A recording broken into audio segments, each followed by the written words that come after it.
দুজন খসখসে সবুজ উর্দি পরা সিপাহী কবিকে নিয়ে গেল টানতে টানতে। কবি প্রশ্ন করলেন, আমার হাতে শিকল বেঁধেছ কেন? সিপাহী দুজনে উত্তর দিল না। সিপাহী দুজনেরই জিভ কাটা। অস্পষ্ট গোধূলি আলোয় তাদের পায়ে ভারী বুটের শব্দ, তাদের মুখে কঠোর বিষণ্ণতা, তাদের চোখে বিজ্ঞাপনের আলোর লাল আভা। মেটে রঙের রাস্তা চলে গেছে পুকুরের পাড় দিয়ে ফ্লোরেসেন্ট বাস ছাড় করে। ফসল কাটা মাঠে এখন সদ্যকৃত বধ্যভূমি। সেখানে আরো 4 জন সিপাহী রাইফেল হাতে প্রস্তুত। তাদের ঘিরে হাজার হাজার নারী ও পুরুষ। কেউ এসেছে বহু দূরের অরহর ক্ষেত থেকে পায়ে হেঁটে, কেউ এসেছে পাটকলের ছুটির বাঁশি আগে বাজিয়ে, কেউ এসেছে ঘড়ির দোকানে ঝাঁপ ফেলে, কেউ এসেছে ক্যামেরায় নতুন ফিল্ম ভরে, কেউ এসেছে অন্ধের লাঠি ছুঁয়ে ছুঁয়ে। জননী শিশুকে বাড়িতে রেখে আসেননি। যুবক এনেছে তার যুবতীকে, বৃদ্ধ ধরে আছে বৃদ্ধ তরের কাঁধ। সবাই এসেছে একজন কবির হত্যার দৃশ্য প্রত্যক্ষ করতে। খুঁটির সঙ্গে বাঁধা হলো কবিকে। তিনি দেখতে লাগলেন তাঁর ডান হাতের আঙুলগুলো। কনিষ্ঠায় একটি তিল, অনামিকা অলঙ্কারহীন, মধ্যমায় ঈষৎ টনটন ব্যথা, তর্জনী সংকেতময়, বৃদ্ধাঙ্গুলে বিভৎস, বিকৃত। কবি সামান্য হাসলেন। একজন সিপাহীকে বললে, আঙুলে রক্ত জমে যাচ্ছে হে, হাতের শিকল খুলে দাও। সহস্র জনতার চিৎকারে সিপাহীর কান সেই মুহূর্তে বধির হয়ে গেল। জনতার মধ্য থেকে একজন বৈজ্ঞানিক বললেন একজন কসাইকে, পৃথিবীতে মানুষ যত বাড়ছে ততই মুরগি কমে যাচ্ছে। একজন আদার ব্যাপারী জাহাজ মার্কা বিড়ি ধরিয়ে বললেন, কাঁচা লঙ্কাতেও আজকাল তেমন ঝাল নেই।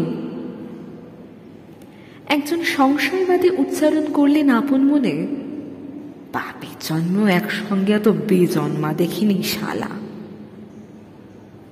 পরাজিত এমএলএ বললেন একজন ব্যায়ামবীরকে, কুচকিতে বড় আমবাদ হচ্ছে হে আজকাল। একজন ভিখিরি খুচরো পয়সা ভাঙিয়ে দেয় বাদামওয়ালাকে। একজন পকেটমারির হাত অকস্মাৎ অবশ হয়ে যায়।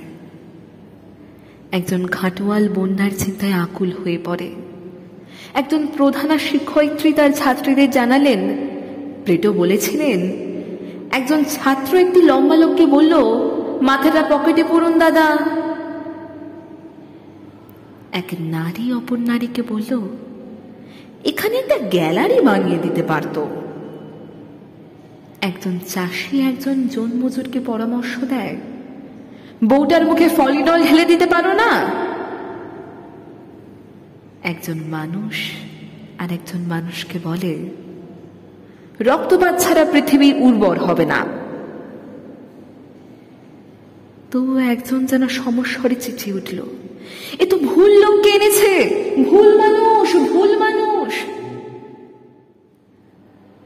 রক্তকোথলির পশ্চিমে জ্যোৎস্না, দক্ষিণে মেঘ, বাষ্পনে ডেকে উঠল বিপন্ন শেয়াল। নারীর অভিমানের মতন পাতলা ছায়া ভাসে পুকুরের জলে। ঝুমঝুমের মতন একটা বকুল গাছে কয়েকশো পাখির ডাক। কবিতার হাতের আঙুল থেকে চোখ তুলে তাকালেন জনতার কেন্দ্রবিন্দুতে। রেখা ও অক্ষর থেকে রক্ত মাংসের সমাহার তাকে নিয়ে গেল অরণ্যের দিকে। ছেলেবেলার বাতাবি লেবু গাছের সঙ্গে মিশে গেল হেমন্ত দিনের শেষ আলো।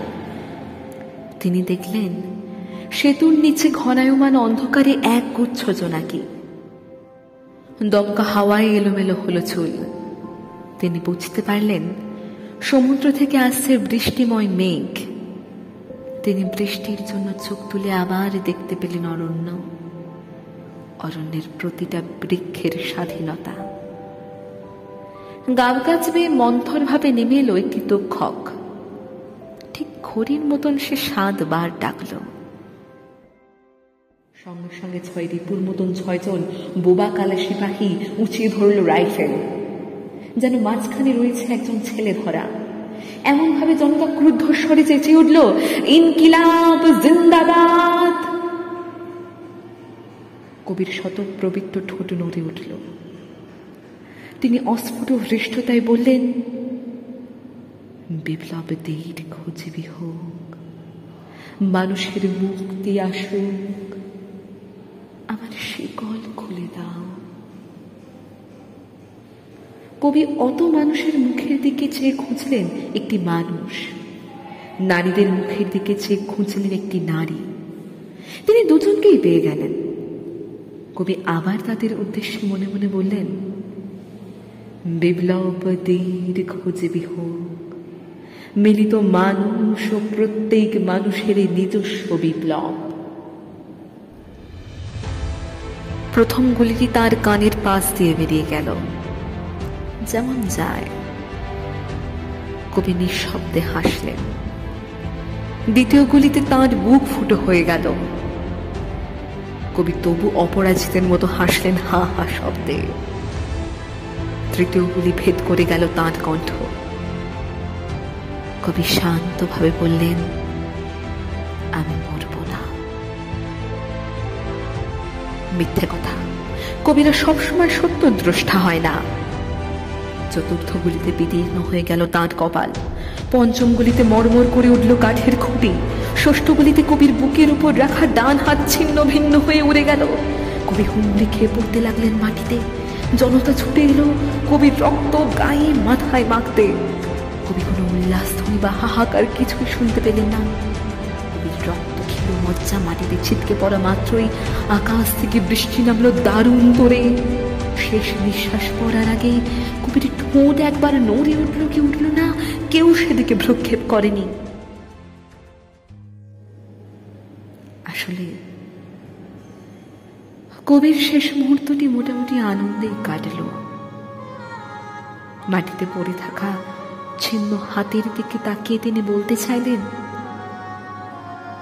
বলেছিলাম কিনা আমার হাত শিকলে বাঁধা থাকবে না।